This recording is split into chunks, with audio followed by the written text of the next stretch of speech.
Thank you, and thank you, Ramoni. I really appreciate your presentation. I wish you could speak more, and I hope you have more chance to speak to us today.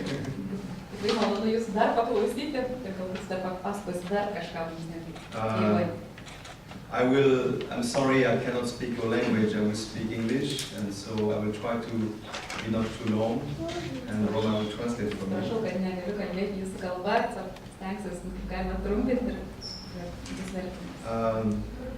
In our organization, UPF, we have many activities for peace, but in the world, in many countries.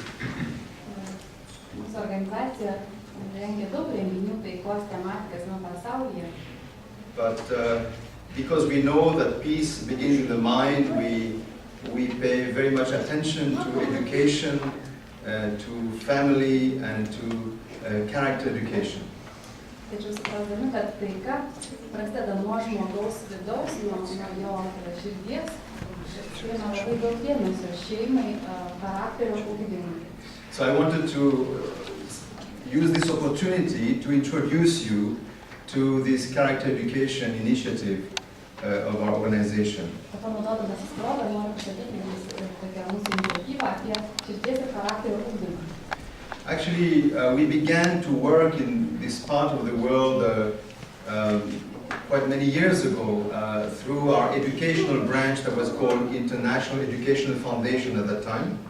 Šioje pasaulio dalyje mes pradėjome dirbti prieš gana daugelį metų jau. Ir tas skyrius vadinasi Tarptautinis švietimo fondas. And at that time we worked with some very well-known pedagogues from the former Soviet Union, including Mr. Bitinas from Pedagogical University here in Vilnius.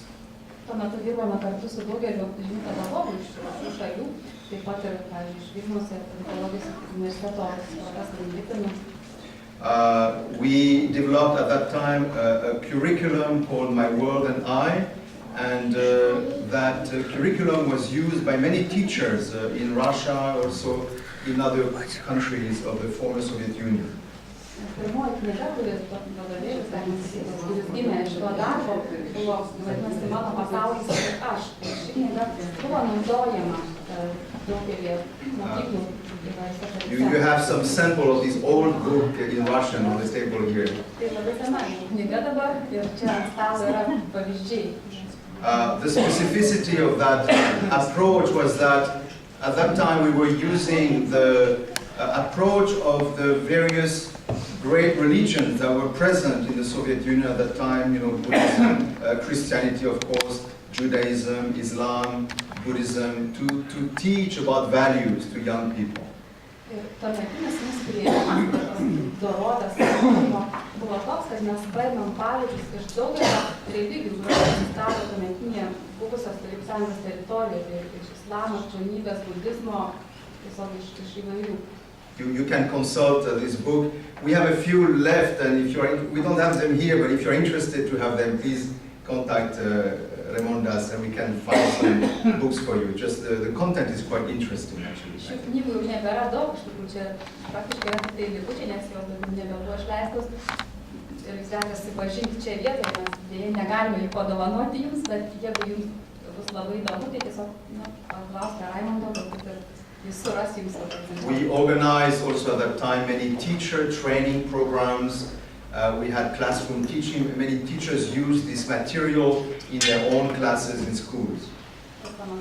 Rengėme seminarus mokytojams apie tai, kaip dėstyti šią knygą ir vykdavo pamokos klasėje. We also developed many other publications, but not always in. Many of them are in English, and I'm very sorry we don't have many of them translated. This one was well received. Actually, this book was published in America. Was very well received by the community of educators. You can see a very good comment from Stephen Covey here. Po to gimė dar daugiau leidinių, nes daugiausiai anglų kalba dėja. Ir jeigu kažkam įdomu galite atsirasti, knygos dabar yra gana populiarios ir naudojamos. This book can be found on Amazon.com if you read English. Amazon.com tinklapyje. And we have different series of brochures dealing with moral education, with family education. We have a few samples here, and we can also find more material if you're interested, even including in the Russian language. Taip pat daugiau tokių nedidelių brošiūrų įvairiomis temomis, jums būtų įdomu, tai galbūt mes galėsime surasti, nes pavyzdžiai yra čia. In 2006, we began, on that foundation, we began to develop another curriculum, which you see these books here on the table. It's called Discovering the Real Me. 2006 metais mes pradėjom tokį naują projektą, naują vadovėlio rengimą, kuris vadinasi Atrasti savo tikrąjį aš. They consist of textbooks for students and teacher's manuals corresponding. Tai vadovėlis tiek moksleiviams, tiek knyga mokytojui. Basically, they are based on stories that present moral challenges to discuss and bring about the discussion on values and virtues with the students. Knygos yra paremtos pasakojimais, siužetais, kurie liečia dorovinę tematiką ir jos labai tinka tam, kad inicijuotų diskusijas tarp mokinių ir mokytojų. The first part deals with the grade 1 to 4 with fables or fairy tales. Pirmoji dalis knyga skirta 1-4 klasių moksleiviams, tai daugiausiai pasakėčios ir pasakos ten naudojamos kaip medžiaga. The second series from grades 5 to 8 with the stories of more realistic situation and some moral dilemmas. Antroji knyga tai 5-8 klasių moksleiviams skirta knyga, kuri tokia skirta paaugliui ir labiau pasakoja realias situacijas, dorovinės dilemas. And it leads up to the final grade, grade 12, with other discussion, preparing for life in society, with discussion on sexuality or leadership skills and so on. Knyga 9-12 klasių moksleiviams dar labiau, tai yra charakterio ugdymas ir lytinis švietimas ir bendravimas ir lyderystės įgūdžiai. If you go on this website, you will see more explanation and discussion about the learning objectives and also where it's being used around the world. Nuoroda, kuri pačioje pateikta, tiesiog jeigu ten užeisite, tai galėsite rasti, kur knyga naudojama, kaip naudojama ir ko yra mokama. So I will not go in detail in this curriculum. What I want to do is go a little bit in the philosophy of education which is behind such work. Aš apie tas knygas daug kalbėti nenorėčiau, tiesiog norėčiau papasakoti daug apie tai, kokios idėjos apskritai yra po šitomis knygomis, viskas gimė. In a sense, the specific approach that UPF has developed for character education. Ir būtent tas būdas vystyti charakterį, kurį sukūrė Visuotinės veiklos federacija. Usually character educators teach, of course, about values and virtues, and sometimes schools select like respect or commitment or some virtue of the week or virtue of the month to focus on. Visi charakterio ugdytojai, švietėjai paprastai naudoja vertybės, kalba apie vertybės, kad kaip pavyzdį, kaip ugdyti gerą žmogų. But in reality, this is not a simple discussion because virtues can be used or in a sense misused with a certain goal. As I show here, you can have a very sincere person who is a thief, or you can have a very faithful person who is, to his wife, a mafioso who is very faithful to his wife, for instance. Nes vertybės, žiūrint kokiam tikslam jos naudojamos, iš tikrųjų gali būti neteisingai naudojamos, nes gali būti labai toks nuoširdus vagis, pavyzdžiui, prie širdies dėkti savo, arba mafijozas, kuris labai ištikimas savo žmonį, tačiau užsiima nelegalia veikla.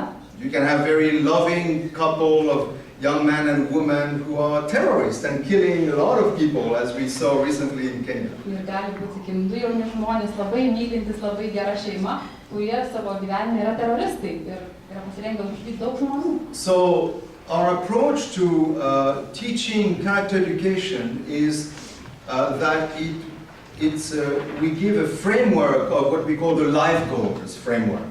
Todėl mes priėjome išvados, kad vertybės turi būti susietos su tam tikrais esminiais gyvenimo tikslais. In other words, we identify 3 life goals which we consider very fundamental, which we consider pretty much universal. The first life goal being to develop the maturity of character. Ir mes išskyrėme 3 tokius fundamentalius, pamatinius tikslus, kurie galėtų būti bendri visiems. Tai pirmas iš jų yra brandaus charakterio ugdymas. The second life goal being to establish loving relationship, and that begins in the family and then of course later in society. Antras tikslas tai yra, tai būtų prieiti prie meilę grįstų santykių tiek šeimoje, tiek su visais žmonėmis. And then the third life goal is giving a positive contribution to society on that foundation. Trečias gyvenimo tikslas, manau, turėtų būti duoti kažką pozityvaus visuomeniai.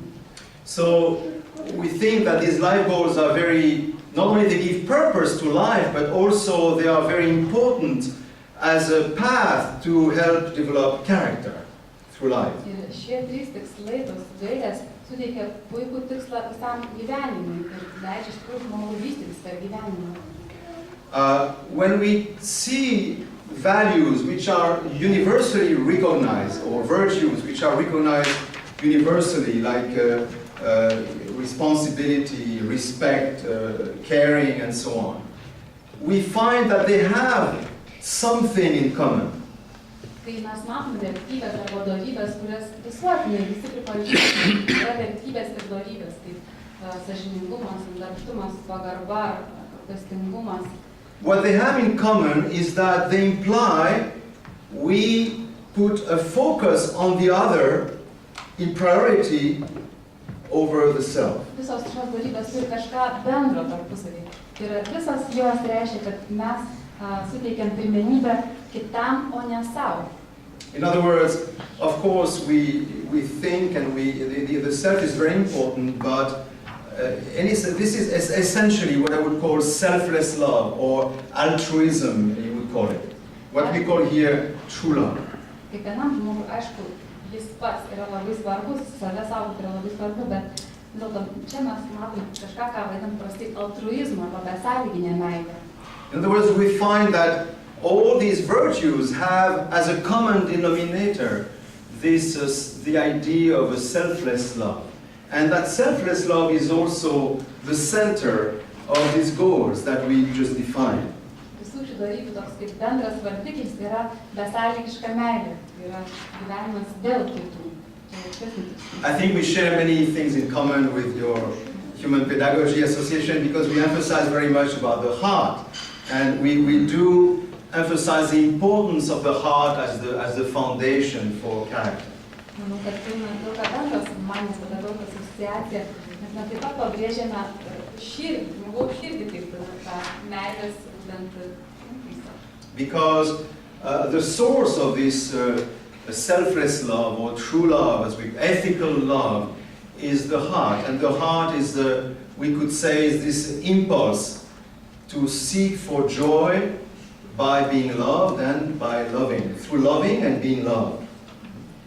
Nes širdis tai iš tikrųjų yra impulsas mylėti ir norėti būti mylimam taip pat.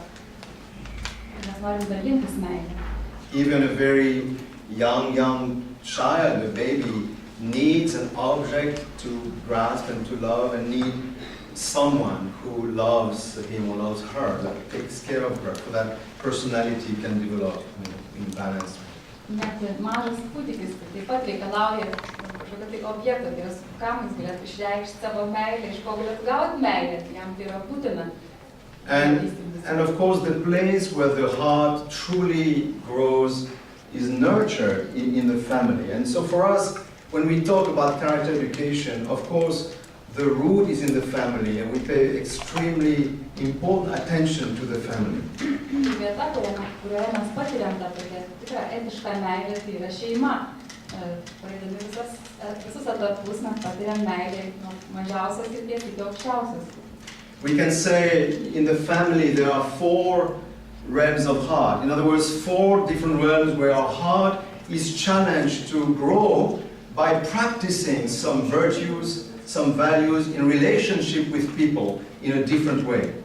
šeimoje, tai tarsi galima sakyti, yra 4 meilės pasauliai, tai 4 pakopos skirtingos, kur mes galim praktikuoti meilę skirtingam lygmenį ir pasiekti aukštesnį. The love of a child, of course, to the parent, and then the love of your brothers and sisters, siblings, and on a higher level, the love of the spouses, and then finally, parental love and parental heart. Tas pirmas pasaulis tai vaiko meilė tėvams, tai yra paklusnumas ir panašiai. Aukščiau jau yra brolių seserų meilė, kur yra dalinimasis, tarpusavio atsakomybė. Kita rūšis yra sutuoktinių meilė ir paskutinė tai yra tėvų meilė, kuri labiausiai duodanti. And of course, as we all know, parental love is the ultimate accomplishment of true, in other words, the highest accomplishment of true love. In other words, parental love is the love that is completely selfless and you just want to give and forget that you've given and still you can't think only to give again to your children. Tėviška meilė yra tas aukščiausias meilės pasiekimas, nes tėvai negali galvoti daugiau nieko kito, kaip tik duoti ir dar kartą duoti ir dar duoti savo vaikams. So, internally speaking, when we talk about character development or character education, we talk about the importance of teaching children how to eventually become parents so that they can love not only their children but also society, people in society with a parental heart. Ir kuo galiausiai mes turime išmokyti vaikus savo šeimoje, tai yra turime išmokyti vaikus būti tėvais. Ir mylėti žinoma ne tik savo vaikus, vien tik savo šeimos vaikus, bet taip pat ir visą visuomenę mylėti kaip tėvams. That is why when we talk about education, we consider the foundation of education being the education of heart. Todėl, kalbėdami apie švietimą, laikome, kad švietimo pagrindas yra širdies ugdymas.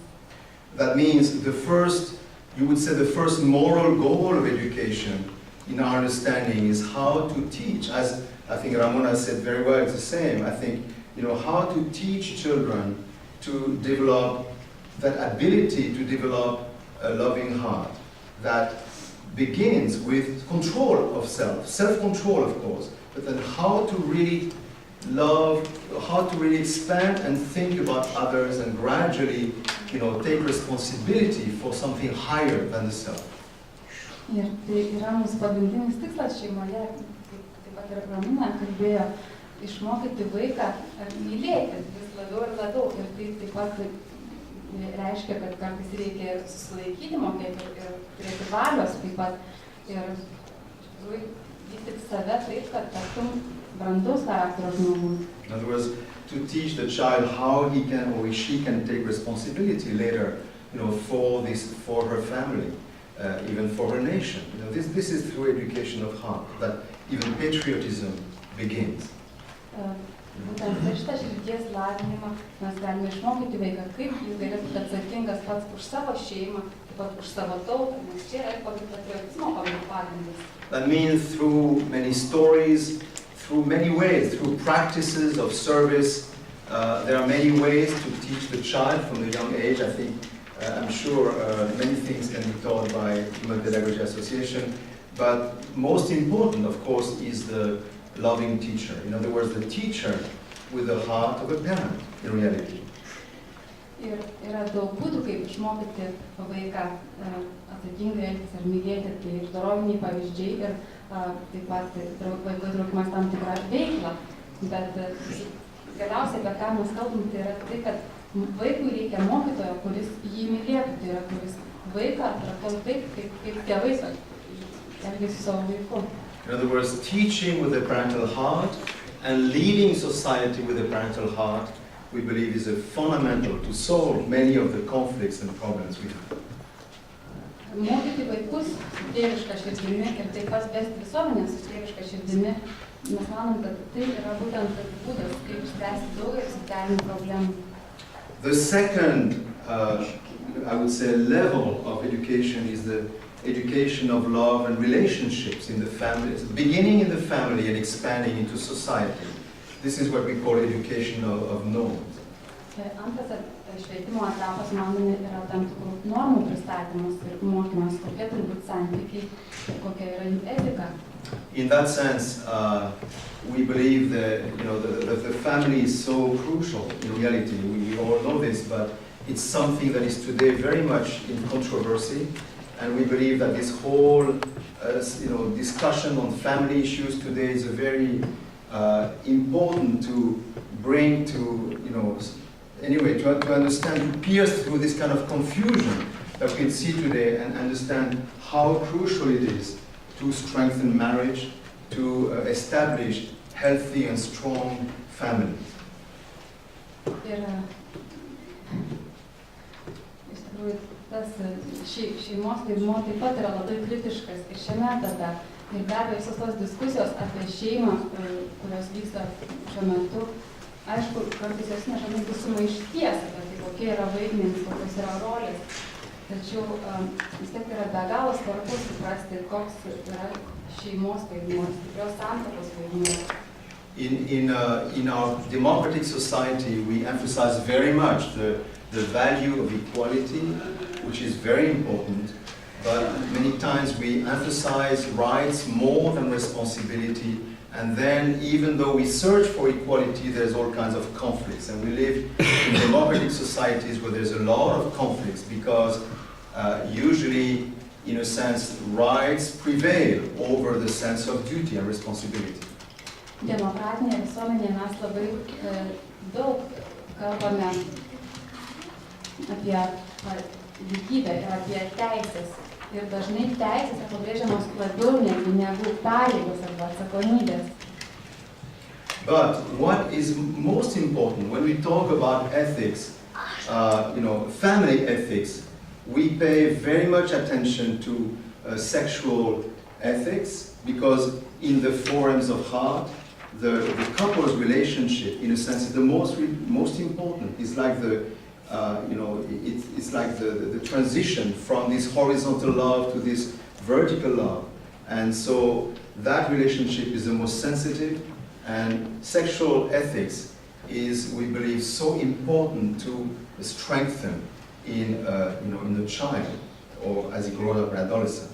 Kalbėdami apie santykių etiką, taip pat išskiriame tokią atskirą aspektą kaip lytinių santykių etika.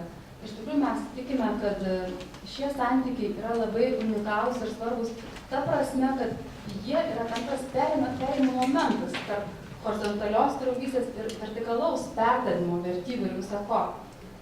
Unlike animals, human beings are very free with the sexuality. They are not limited like many animals are, but this freedom implies a huge responsibility, and this freedom is due to the fact that sex is not just for reproduction, but truly is to help develop the most important, the deepest aspects of our character, of love and life and our lineage, of course.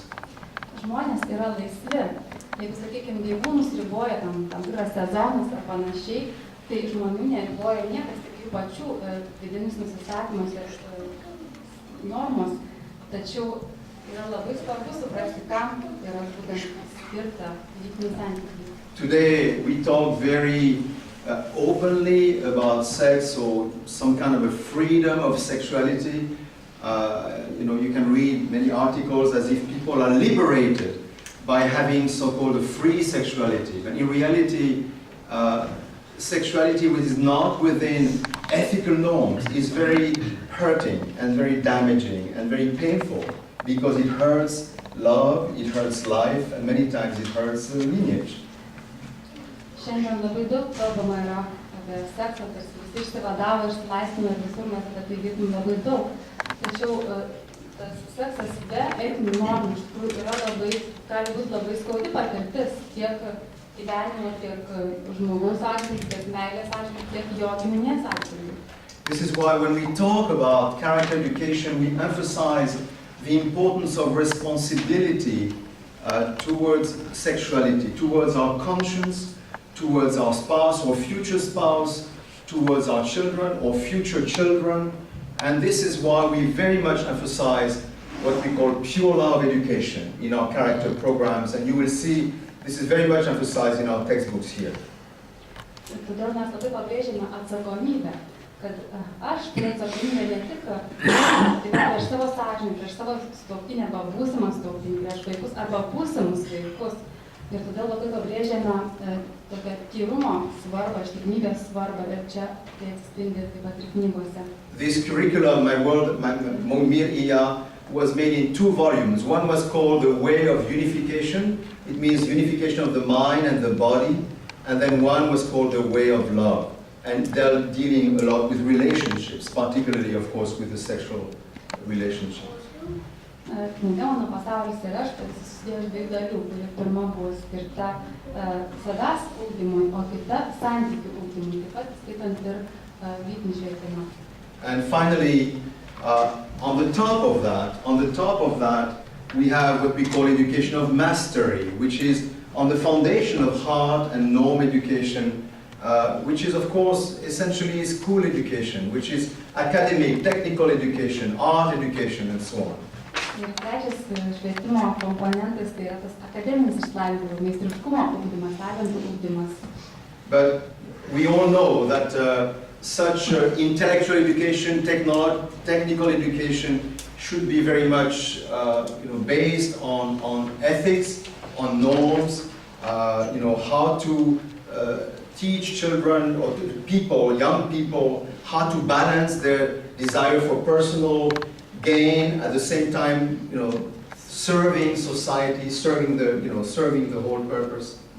Mes suprantam, kad meistriškumas vis tiek apima dorovę pirmiausia, kad tiek versle ar darbe ar aplinkosaugoje, pirmiausia yra svarbu, kad tas žmogus, jaunas žmogus suprastų, kad ne tik tai viskas man, bet taip pat aš kaip galiu tarnauti visuomenei ir kitiems. And of course we all know that today many businessmen talk about emotional intelligence as the key to success in enterprise, because heart is the foundation also for success. Heart and norm is the foundation for success, real success in whatever business or any kind of contribution to society. Šiuo metu labai populiarūs yra mokymai apie emocinį intelektą, daugelis mokosi. Tai iš tikrųjų tiesiog tarsi dar patvirtina, kad širdis yra labai svarbi visur, tiek versle, tiek darbe. Unfortunately, many times, especially in recent history, we have had overemphasis on the top education of intellect, education of technology, education of the mind, and so on, intellectual education, school education, but with very little emphasis on what we call character education, which means education of heart, education of norms. And Deja, pastaruoju metu mes galėjome pastebėti, kad ta piramidė yra visai atvirkščiai. Labai daug suteikiama dėmesio į tam tikrų sričių, mokslinių sričių ugdymą, tačiau labai mažai dėmesio skiriama yra širdies lavinimui, charakterio lavinimui. So we have, coming out of schools, young people who are extremely bright, very intelligent, very capable, but emotionally who are sometimes very lonely. And who have a very difficult way to relate with others and who confront life in a difficult way. I see recently a big article in a French newspaper about the loneliness of students, who study, who have extraordinary ability. At the same time, they feel very lonely, unable to truly relate with others and to truly find long-lasting relationships.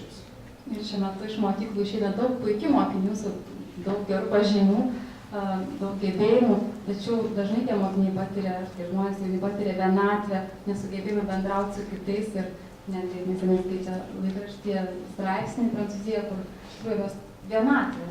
Tai problema šiuolaikinė. That is why talking about balanced education, we think it's very important to, of course, educate people with great talent, but people with talent who are deeply rooted in education of heart and education of ethics, education of love, particularly strengthening the family relationship. Todėl būtų reikalinga